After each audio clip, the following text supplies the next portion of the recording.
Hey guys, it is Ryan, Feathers Elite Pigeon Auctions. It says Feathers Elite Pigeon Auctions, but I'm just so much more. Why stay in the box? I like to go outside the box. I've told you for years and years and years and years about a loft in California that does the damage, that does the work, gets the job done, that gets the people paid, puts 100% into the pigeons, 100% into the event. The food's great, the beer is always cold, but he leaves no stone unturned.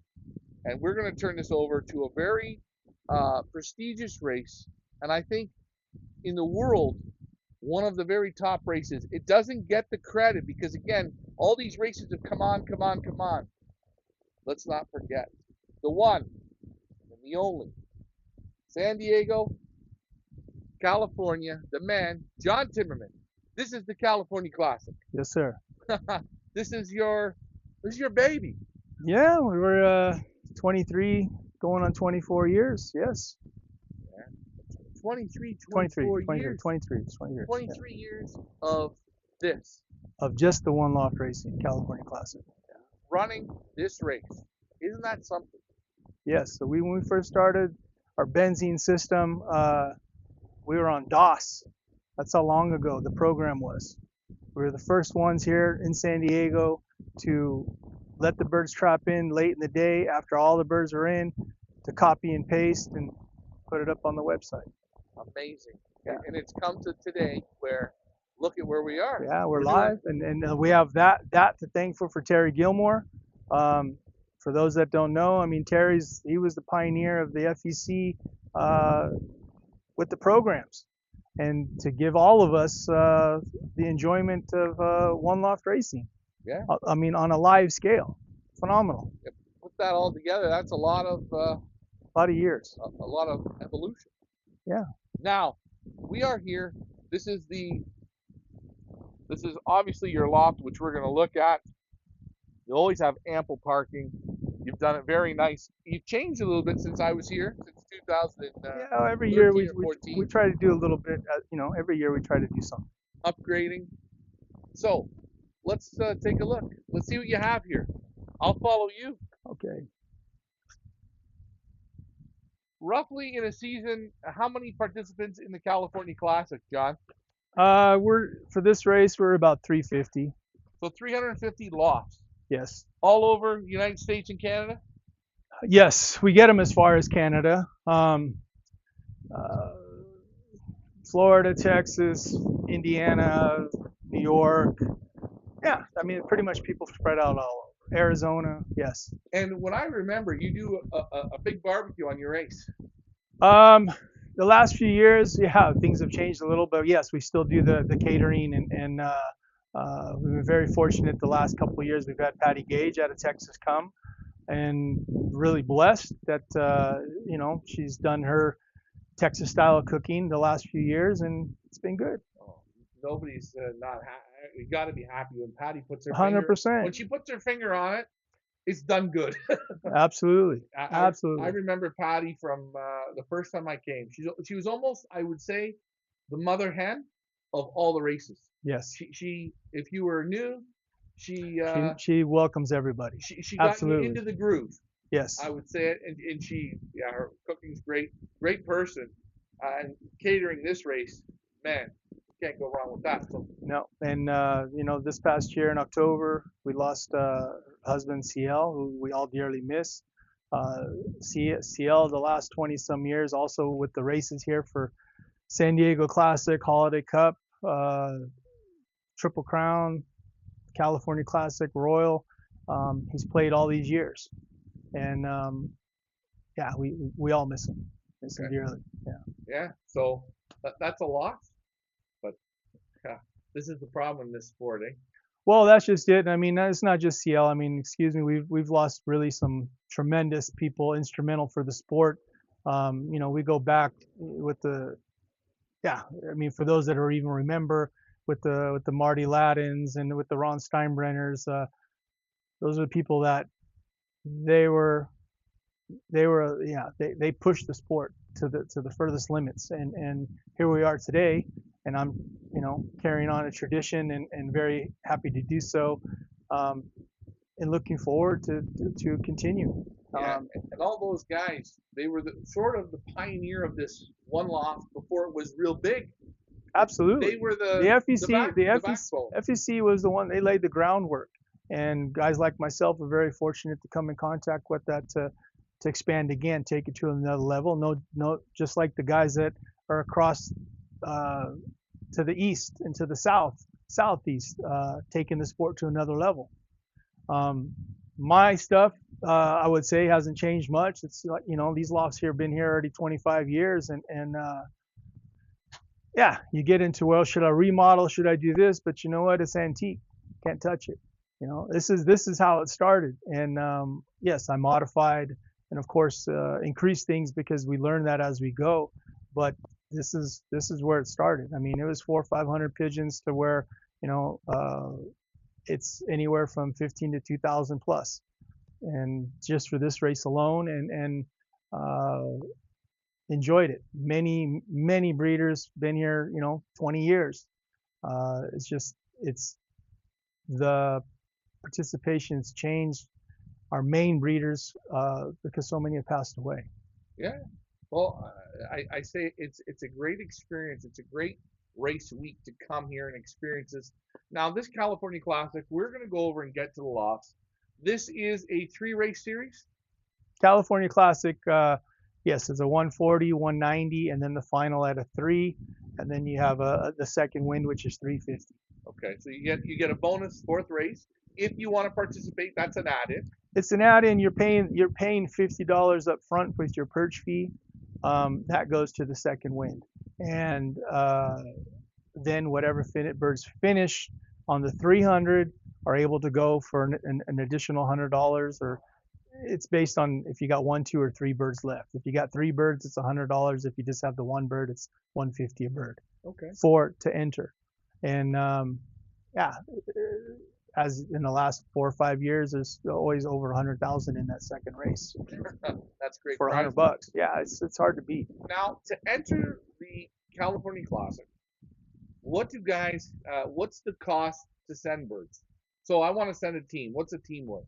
The team is 5 for 800. So 5 pigeons I can send you. It's $800 US. Correct. Send that with the pigeons. Yes. And Okay. if you have guys coming out of Canada or coming, areas where we know the birds are going to be for longer, I always let them send an extra 1 or 2, just because things happen. The idea is to make sure that those breeders that are coming here for a good time, and they got pigeons. Okay. So it's a team of 5 for 800. Activation. When's the activation and how much is it?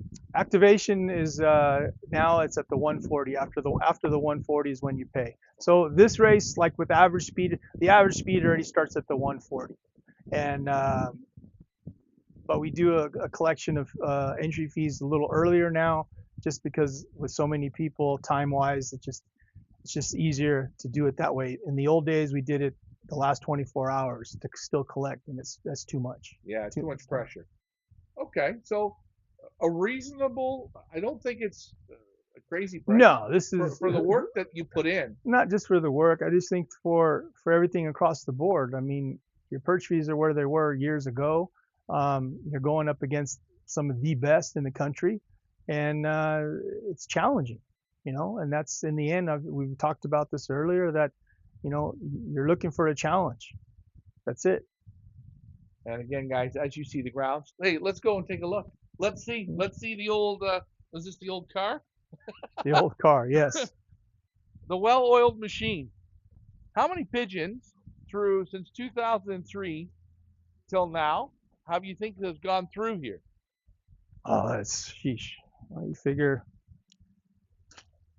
Yeah, I don't even want to say. I can't even. We're 1,000 birds into it in 07.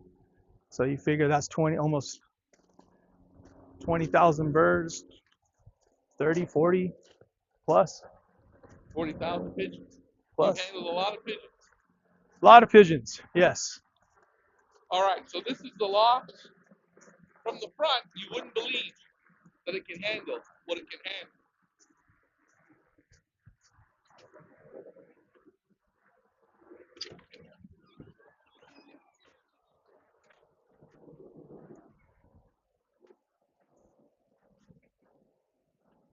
as we come in, again, very much a lot like the Royal Cup.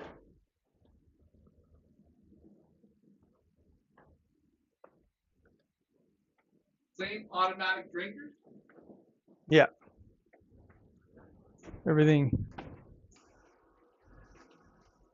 So you got your automatic drinkers. A little bit deeper in the sections. Yeah, look at this. Nice. Beautiful. Yeah. Real nice looking loft. And I see on this loft you have. I did the plywood in the back. I mentioned it earlier that Kenny Kelly, when he ran the Texas Shootout, you know, they were only at 2 feet, I believe, maybe 3 feet tops off the ground. And to prevent the draft, they had a border. So I kind of followed that format, but I also did it to see how the droppings looked for myself. Yeah, it's fine, you know. So there is the loft is not, there's work involved every day, you know, or every third day we scrape the floors, but other than that, the perches and everything always stay clean. And this section here, how big would this be? This here is 12 wide, 14 deep. 12 wide, 14 deep. How many roughly pigeons are in this section? I mean, we usually go about 100 birds in a section. So 100 per section. Everybody has I mean, you know, it depends how busy we get. Sometimes we're just 75 to 100. I mean, we have 23 sections, 23, 24 sections. Wow. 24 sections. And you think just 100 birds per section. Well, because I got the wings too, and that allows for more space. Yeah. Right. And these lofts weren't always this deep. Yeah, we modified, like I said, you know, when I first started out, I was a lot younger, and getting one loft races off the ground, it was not even close to what it is today. More people were racing back then. Clubs were bigger, combines were bigger, but things have changed. And through the years, you know, with all the bickering and stuff that happens in the club, people started joining one loft races. I mean, sure, we have big prizes, but for here in San Diego, it's also about the event. It's about having the fellowship of people that within your own club that come visit, but then now you're on a state level, let alone the country, let alone international. And you know, you meet people that you don't meet just flying in club. You know, the FEC was the day where people came into town for that. But we were all spread out, multiple lofts, which was phenomenal. Don't get me wrong. But actually through visiting some of the bigger lofts, getting to know the guys, and then, you know, and then myself coming here to San Diego years ago, just had a vision and took it to another level. And really, yeah, we have big prizes, but it's about the sport, and that's where we're at now. You know, there's been many times people would like to do videos, and I've always done a video every decade, but you know, things have changed. People are gone, so we're here again to reinvent and to give everyone a little bit of insight on what the Week of San Diego is. And it's an opportunity for people to come together and then really enjoy the sport, and for you young guys to hear stories of, you know, what a John Stevens did in his younger days, or Juan Sepulveda. You know, these guys have been champions forever, and when they come to these events, you get a chance to meet them. Now, John hasn't been here for a while, but you know, he's in Florida doing his thing. But I'm just using a few of those guys as examples. And now you come to the latest days where you have all these up and rising stars in Texas doing their thing, let alone what we have in California, some superstars, and all of that. You know, some of us that are older, like Tim Perry, have that in us and have been exposed to it.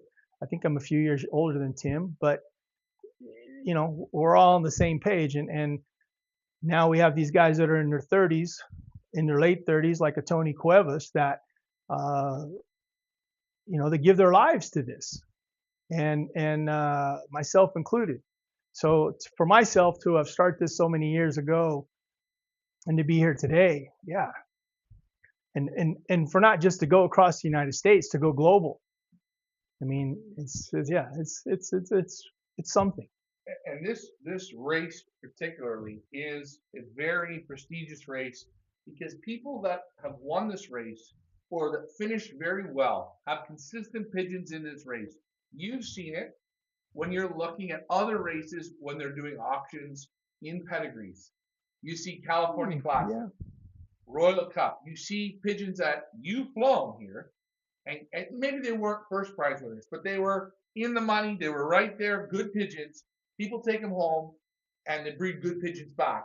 That has to do with the testament of the work that you're putting in and the course. Well, absolutely, especially when you go a few decades, and it's painful, the losses, and uh, this is a course that really separates the good ones from the superstars.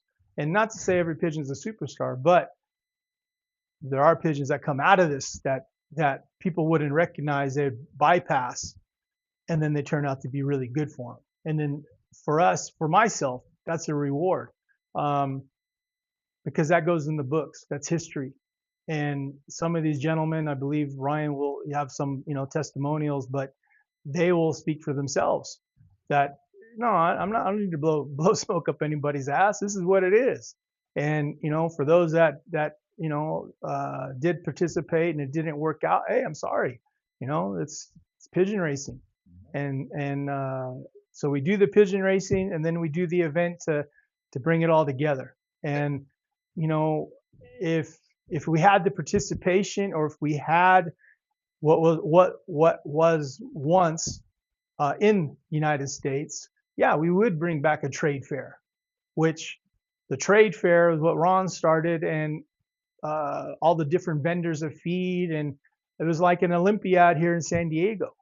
But things are costly. Things have changed. It's very, you can't rent a ballroom when you got only 100 people showing. Those are things that it takes many people to be successful, to make it successful. Right. And you need the participation. And for these younger people that have heard about this Triple Crown, right, week, Mm-hmm.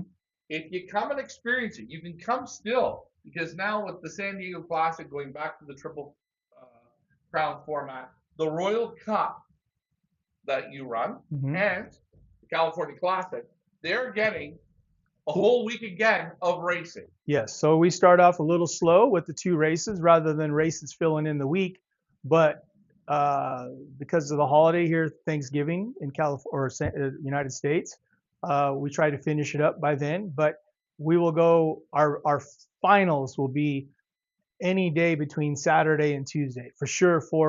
Three races going off within those 4 days. And the reason I say that within is because if we need to double up a race, or we need to move forward or backwards with a race, we're going to do that. That's what separated us.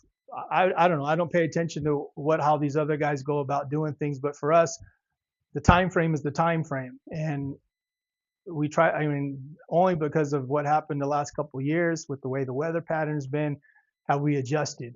But other than that, for 20 years, the day was the day. And I got lucky without rain, there's the winds, the apps have, of course, way improved greatly from what they once were. We didn't have that.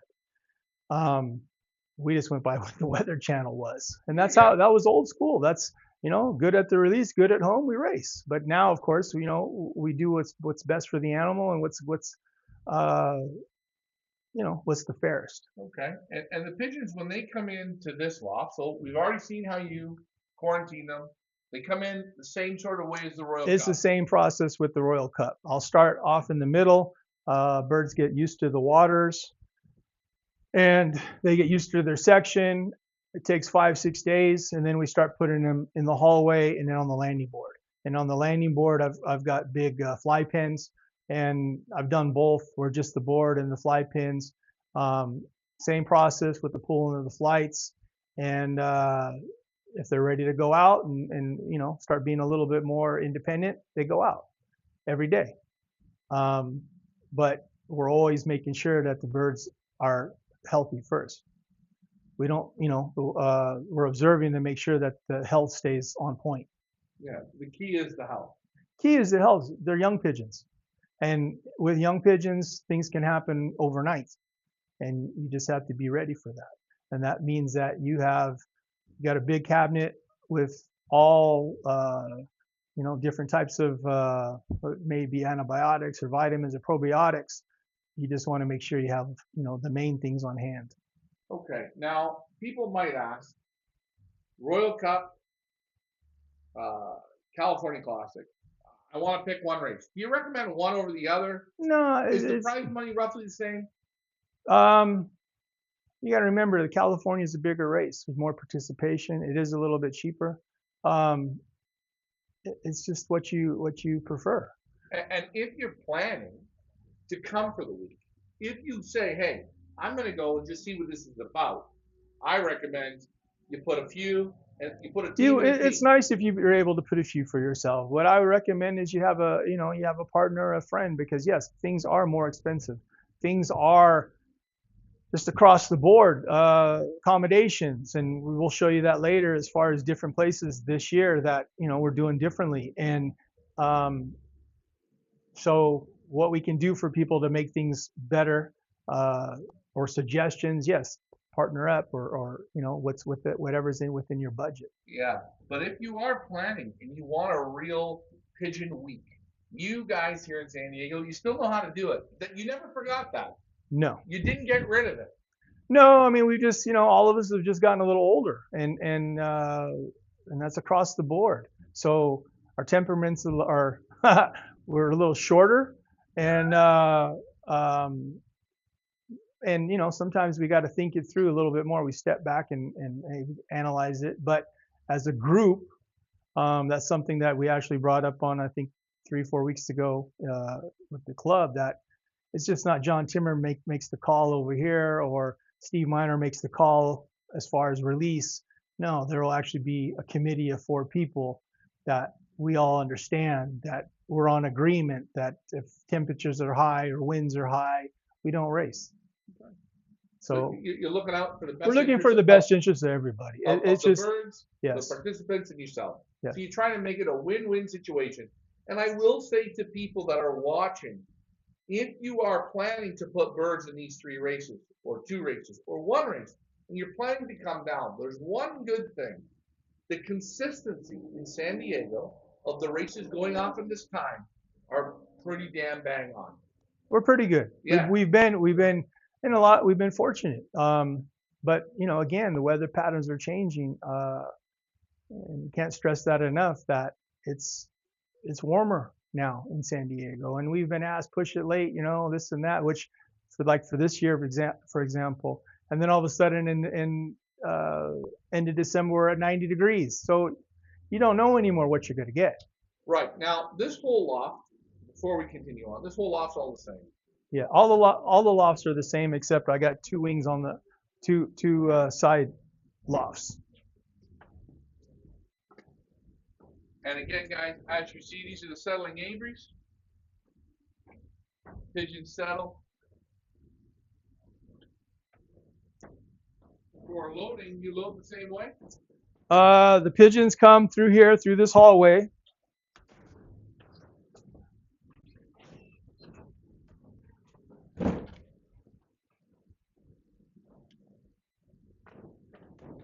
Same concept with all the lofts. And the birds go in here in a Sputnik. They come through here. So the pigeons load right through here? Yes, we have a chute, and they learn to come, teach them to go in and out, in and out, in and out. So that's a process. Yeah, it's in the beginning, everything's a process, but once they understand it, it happens pretty quick. So again, you see the whole loft, same way. Let's go, let's go outside for a moment. The key on this loft is the ventilation. It's great.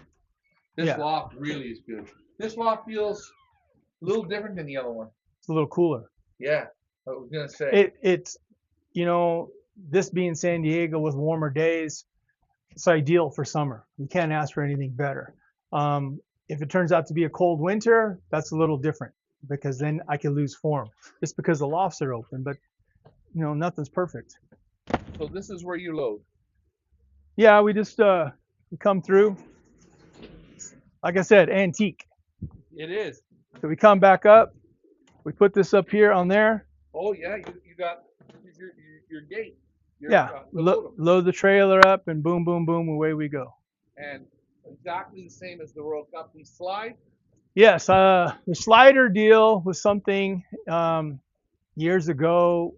I credit some of the things I was really impressed with was old George Rankin, and that's when he had his loft in Houston, and yeah, you just like you see ideas and what you can do to make things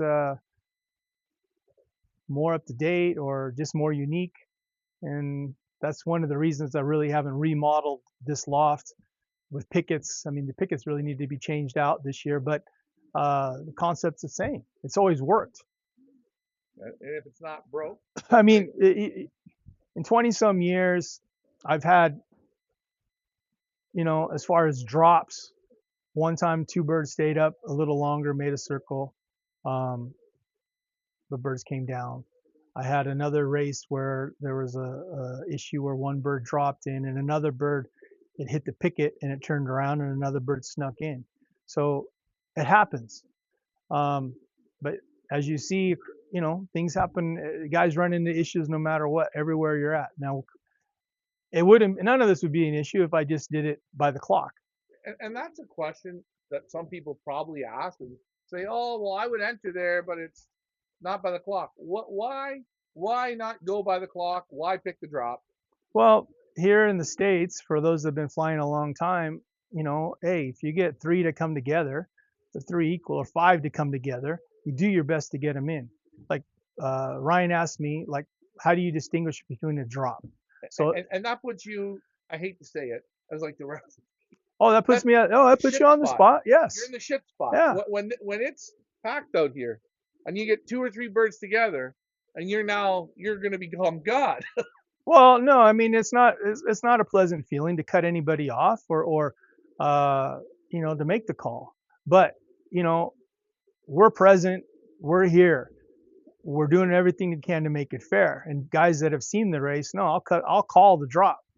So for example, three birds come, one stays up in the air. I will do whatever it takes to get that third bird in if there's no other birds present. If it's 2 minutes or 5 minutes, I will wait to get that third bird in. As soon as another bird joins that flock, joins that bird, I put the drop ship down. So if two land or one lands and goes in and the other two stay up, they're up for a minute. Yes. And it's a bad luck and the crowd's going crazy. Yeah. All right. And then all of a sudden you see 15 come. Yeah, I got to throw the chip down. And that's how that's the whole drop. Okay. That's where the whole first drop came about. When I first started this, I mean, none of that stuff was into play. First drop. This race was really founded on 90% goes to the first drop of entry fee, and people loved it when there was 20 on the drop. Small race, you could get bigger numbers. Bigger, I don't know why, bigger numbers, crazy things happen. You can get a single bird, double bird, three bird, it just happens. But the time that I had the two birds, and one I'll never forget, John Namath was one of them. He just did not like the high payout on the top. He just did not like it until the day he scored. It was a two bird drop, and he was one of them. Then there was no complaints. But you can feel the heat when you got a few hundred people out there, and two people are tickled to death, and the other 190, 200 plus are sour. That's right, and that's the sport. That is the sport. But when there's a lot of emotion that goes on for everybody that's doing the race, and especially when it's become a traditional race for so many years. Everybody's on pins and needles and anxiety but that's what's always made it special. Some other questions that I didn't ask over there at the World Cup, because I'm going to say if you guys like this video, go watch the Royal Cup video for more little details on the training, because you do everything the same. The training, the loft flying, everything is, Everything's same. you bake the cake the same way. Yes. Same training. These birds get the same. Yeah. No different. My question is, in your race, do hens do better or cocks do better? We've had both. I've always come back to the conclusion a good pigeon is a good pigeon. But as a rule, people prefer hens. But on this course, for some reasons, cocks come to the front. A cock on this course, strong cock because of the crosswinds, can be out front. It's happened. A little longer, they can't be heavy. They can't be heavy pigeons. Okay. Another question I'm going to ask: does it matter if people send you colored pigeons, red pieds, grizzles, blue pieds? People can send what they want, but it's not preferred just because we're flying through mountain terrain, so the falcons they're bad. Okay, but it doesn't matter. There's no preference for you. There's no care. preference. No. All right. No, there's no preference. Bigger pigeons, smaller pigeons? Always medium size. Athletic pigeons. Athletic, yeah. They got to be flexible coming, with the different wind patterns coming through the desert, through the mountains.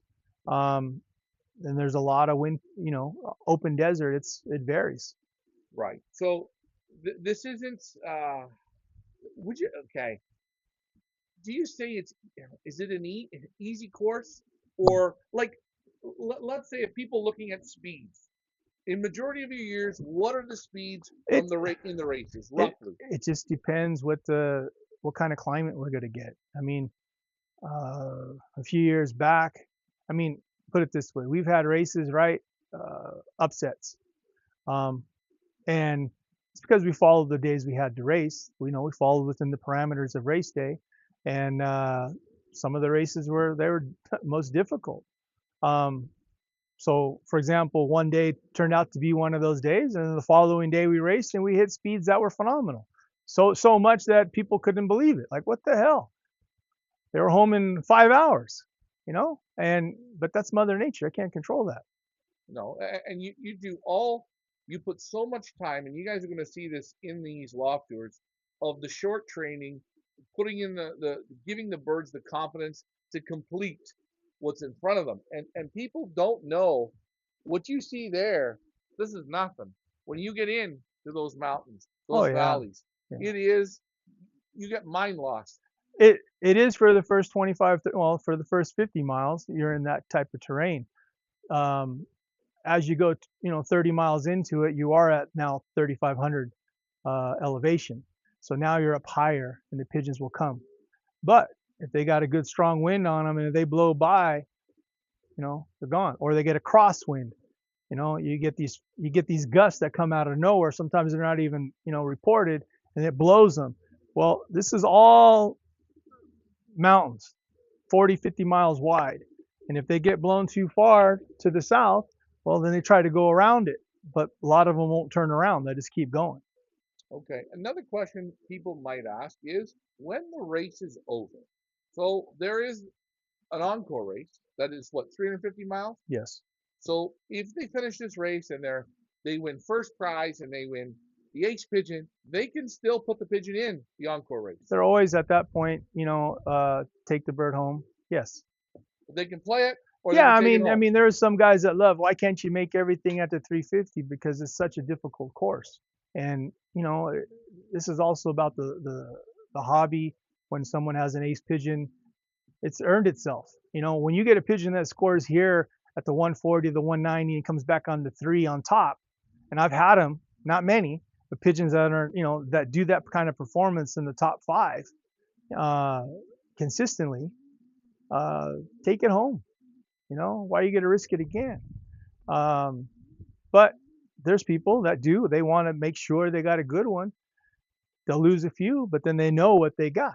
Okay, so I guess my question is, at the end of the races, no matter from the encore to the final race, everyone that participates gets their own bird back. Pigeons always go back to the breeders. Okay, we've never been. You don't sell them. No, because I just remember back in the day when I was young and I had my success, like I said, in the snowbird, and it was all about the handler keeps the bird, blah blah blah. But here I just spent a lot of money to participate. I want my bird back. Yeah, for a fee. Well, hey, I get it. As handlers, I've done it. I was a handler here, but we've always made that note here. It's without the breeders, we don't have a race. That's what it comes down to. Um, and so we're thankful for that. And if you have a great pigeon, that's like I mentioned, that's the honor as a handler here for us, for myself. If all of a sudden a California Classical Royal Cup pops up in a background of a pigeon, or they say it's directly off the pigeon, I mean, how rewarding is that? I mean, uh, as I mentioned, we're not talking just 50 to 100 breeder lofts. We're talking, thousands, 1,000 lofts now in the world racing. And you go to these international races, and a guy pops up with the California Classic or Royal Cup. Doesn't get better than that for me as a handler.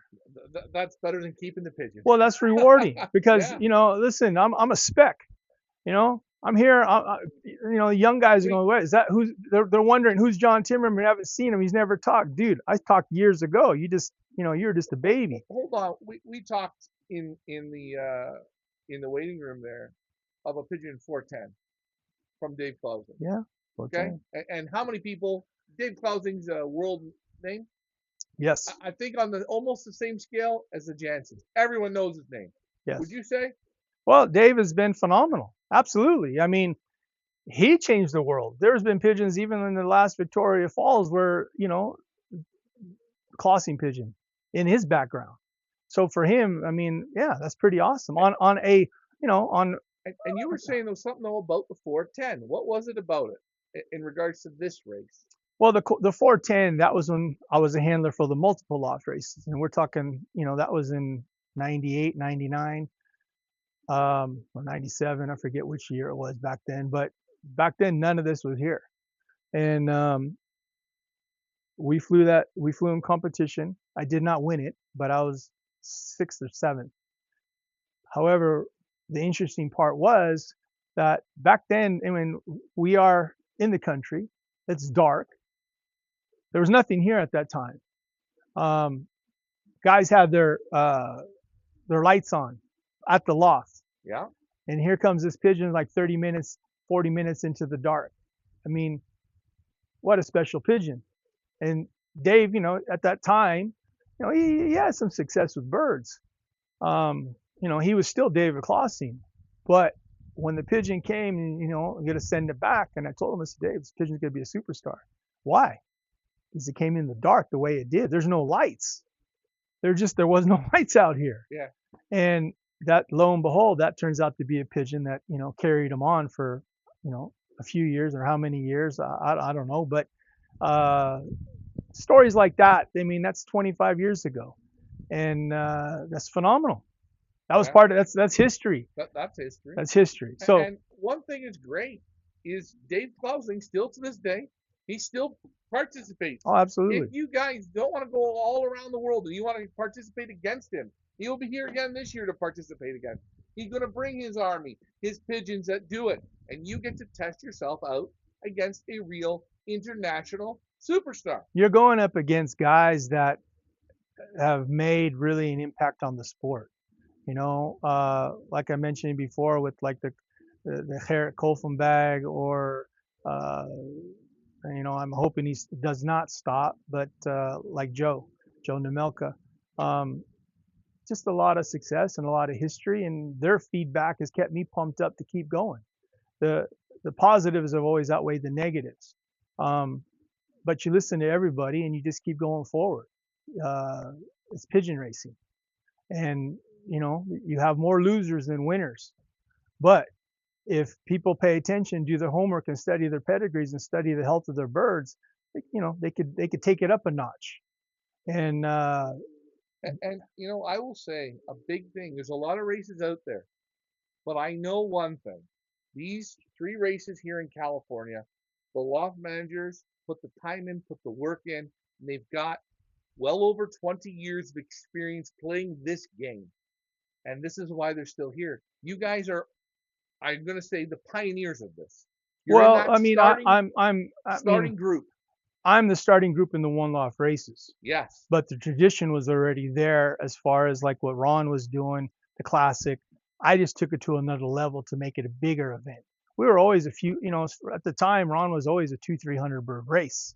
But from 300 to jump to, the classic was jumping into 5, 6, 7.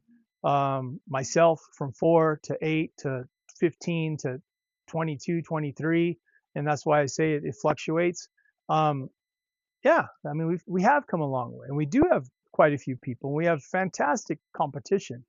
Um, But but but there's, what makes this so great is people that are new into this, the last 5, 10 years, getting into it, they want the what I call the OGs, the yeah, old guys, yeah, the founders of this, the guys that came out. You were thinking outside the box well before so many races, absolutely, and you yeah. get a chance to get this type of man to handle your pigeons and play with your pigeons on a very challenging, respectable course where you've seen it time and time again. I know for experience, pigeons that finish this course, they become good breeders.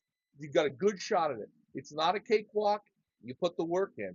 And I think for new guys looking, give this race, these 3 races, that opportunity. And you will see as you guys do the work.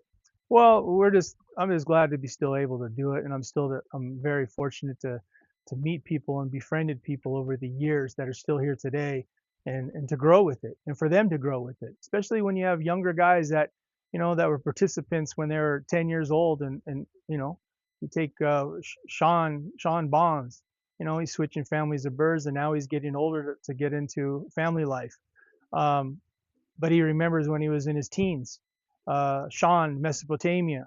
Um, he's here. He's one of the guys on hands-on, learning how to pull flights, to understand it, to where 10 years later, their success speaks for itself. He's so good, I can't even get him to talk anymore and be part of this. I have to have an appointment. Oh, geez. Well, hey. But his uncle, I mean, hey, his uncle does all the talking, and like, for example, them as a uncle and nephew, that's what the sport's about, or a father and son. But using them as an example, where you have one that's doing all the research daily on top pigeons throughout the world, and then you have the son who has become educated in pigeons, but in life. I mean, that's what it's about.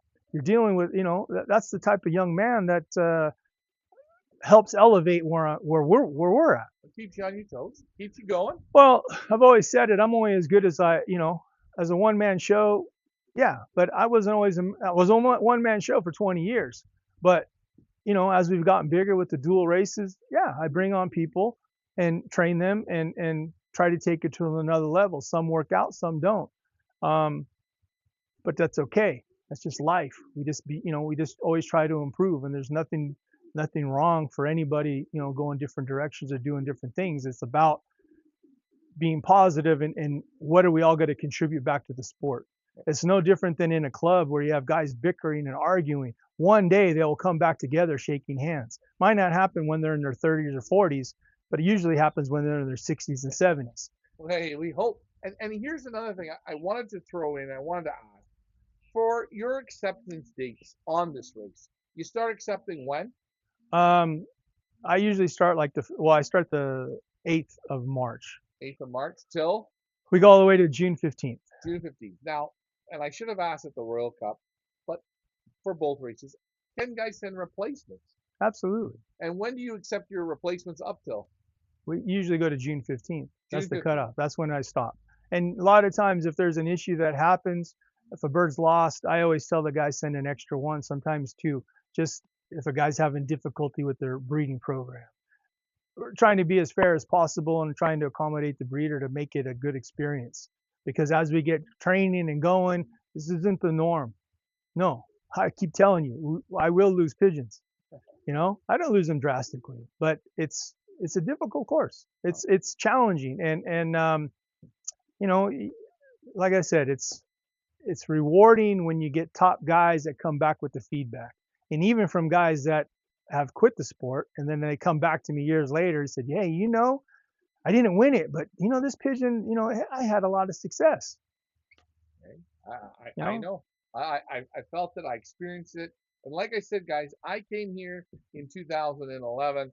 I was here for 3 or 4 years. It was so much fun watching the people the people you met, you talked to, the food, the drinking, the gambling, the pigeon racing, the laughing, the high and the low. Oh, It the high it, and the low. I mean, we all go through it. it was a roller coaster. But at the Absolutely. end of that season, you know what you said? All right, I'm gonna send John better birds, or I gotta do this different, or I'm gonna do that Yeah. different. But you know what, son of a bitch, I'll be back next year, and you know what, I'm gonna You, beat that guy. you meet people, that some come off to try to be the coolest guy today, but, and you kind of look at them weird and then you turn out loving them. It's weird. It's just because we all have the same passion, it brings out the good because that's, we do what we do in these races. I mean, and we're, to be honest, San Diego handlers, I mean, I said it before, I mean, Ahmad, uh, our organization is blessed to have a guy like that to be a handler, and he's good. Good. And, uh, and with myself, with my background, here we are, what we're doing, and we're doing the best we can with these pigeons. But then for the friendships that you meet, they're for life. Most of them. I say most of them, but no, you will make memories that, good or bad. Bird hits the board, turns around, doesn't clock in first, clocks in third. That guy will never forget, and I'm so glad that he's still a part of. And he could share the story, and we'll always have a different. I don't say we have a different opinion, but You get to you experience it. experience it, and you're on a rush. And just like I said yesterday, you never forget when myself, if I lost my cool at snapping at somebody, because that's not what you want. That's not what I am.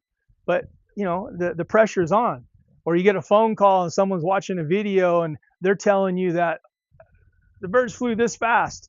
Well, what are you talking about? You're not even here. Or no, I heard there was 9 on the drop. Well, they're not looking. 9 on the drop. Well, 5 on the drop, but I threw 4 droppers. Yeah, that's I right. mean, And that's another thing. You do use on both races droppers. always droppers. Now, some people will say, "Oh, well, that's They're not, interfering."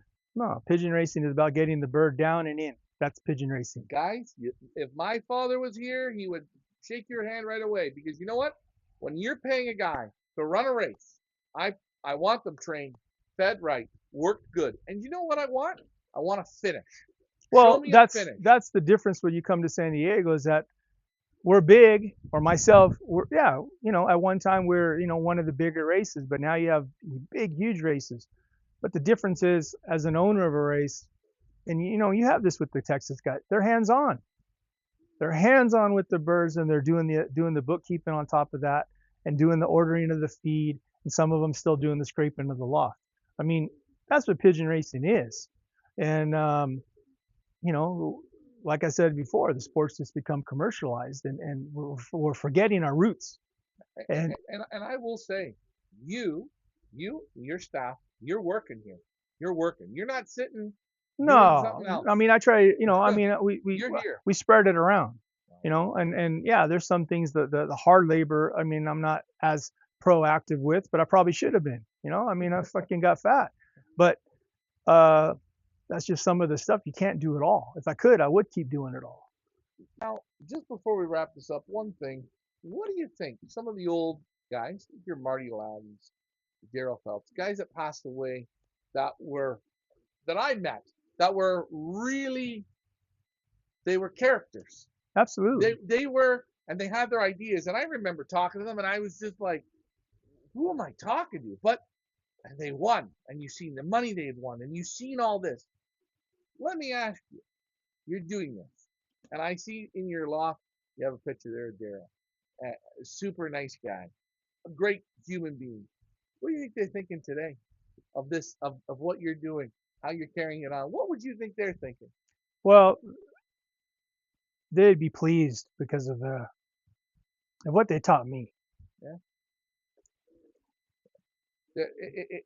it's they taught you it, and I when I was here, they taught me.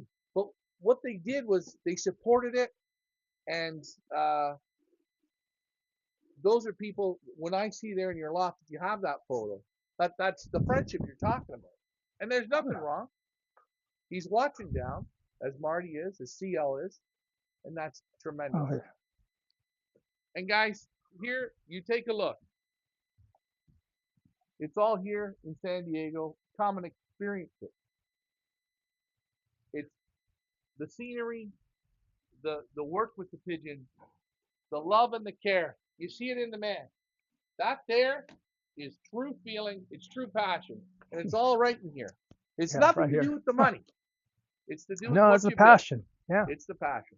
John, keep going because the guys up there, you know what they're doing? They're waiting for you. Oh Because yeah. guess what I know? In heaven, there's not a good one loft race, but you're going to be the guy to run Well, it. Daryl was a big mentor. Yeah. He was a chicken fighter, Yeah, he was. That's right. and Feed him glass.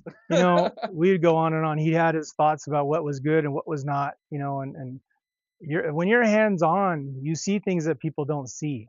And of course, I'm sure these younger guys now with many pigeons, they experience things and can tell a different story on what old timers have done. But Daryl would always say, he was into the roosters and stuff, and you got to be spot on with when it comes to the difference between a chicken fighter, a guy that handles pigeons, is that a chicken fighter knows how to feed, Yeah, that's what he said. You and are right. we know how to medicate, keep the birds healthy better, and that always stayed with me. And you know, when you're a handler, it's everything, but when you're a loft owner, it's everything on top of that. Yeah, it's not just the pigeons; it's the men. It's everything. It's yeah, if you're going to really be on top, you can't, you're not answering the guys to look out for you. If you're on the hands on, you take that responsibility. You look at how many races have come and gone over the years, and that's kind of why I get tearful, because I'm lucky I'm still here. Yeah. I mean, I've been kicked hard, but I get up, and you keep going, and try to keep going. I mean, we're still good, but every year we lose a few more people. And that's what makes it hard. And for these, Yeah. and you know what? Those old guys looking down, they would say to the young guys that haven't tried this week of racing, once you get here and you feel it and you meet the Oh yeah. people, it's great. And that's how Yeah. you build. You can't replace the old guys. You get You can't, new characters. you got new characters coming on board, but you got to be a pigeon guy. You can't don't over you can't throw things out there without really looking in depth what we got going on. We've done it long enough that we're looking for things, uh, and that's why you get passionate, or I get passionate about what's being done, because those 150 breeders that I had, there's only maybe 5 of those guys left. Yeah. That's a And hard thing. well, yes, and now we're here at 350 breeders, all new people, all learning what I was showing old timers then to do what we're doing now, but some of these younger guys telling me, which is true. I mean, we got to evolve, and that's what I'm trying to stay and share with for these races that are across the country, is that you evolve with challenges. That's the homing pigeon. It's yeah, speed is key. It's about getting them home, but it's the compass that's inside, and nobody can tell you that unless you're breeding for that. And guys, this man, he has the track record. He's done the work. He's taken the kicks. He's had success. He's taken the losses. He's had people come and people go. You'll still be here. And I promise you, when you go up there, right, there's no one Loft Race. There's no entries up there. And you know all those great pigeons you flew from all those guys? Because they'll be up there as well. You're going to put them in a super one Loft Race. Well, over the years, like I said, you get guys from Beijing that are in your backyard. I mean, at Pursuit here, at Imbrecht in my backyard. Air Camp, we used to come down to San Diego, let alone all our own old superstars. I mean, up until a few years ago, Ed Lorenz, one of the best in California, if not the United States. I mean, he's here telling me, a race is when you got just a few. That's a race. That's the old days.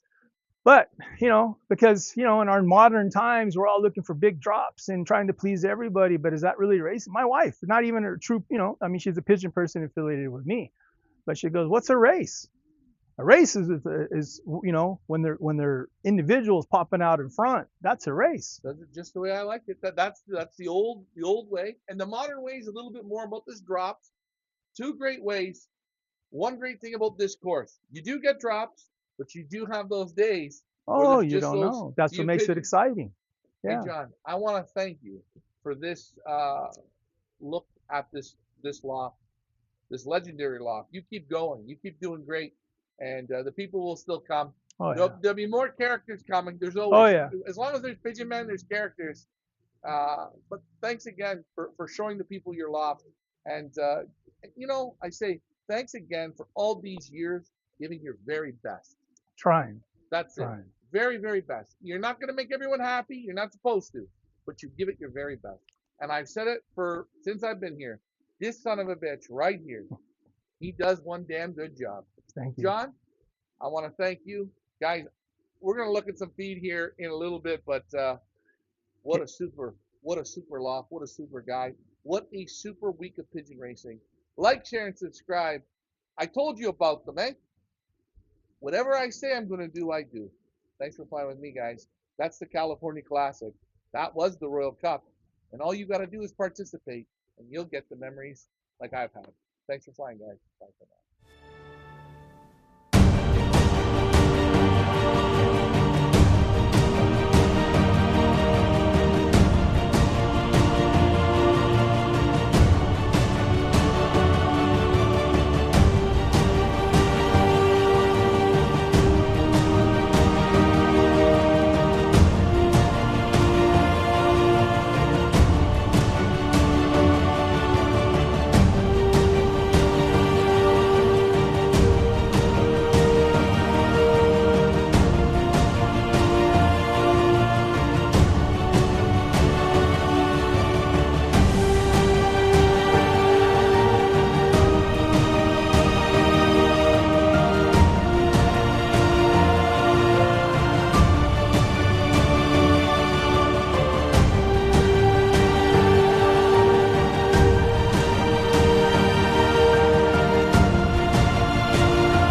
Hey guys, Ryan, Feathers Elite Pigeon Auctions. We hope you enjoyed that amazing loft tour. Please, reminder to like, share, and subscribe. Follow us on YouTube, Facebook, and Instagram. Until the next loft tour, thanks for flying with me. Bye for now.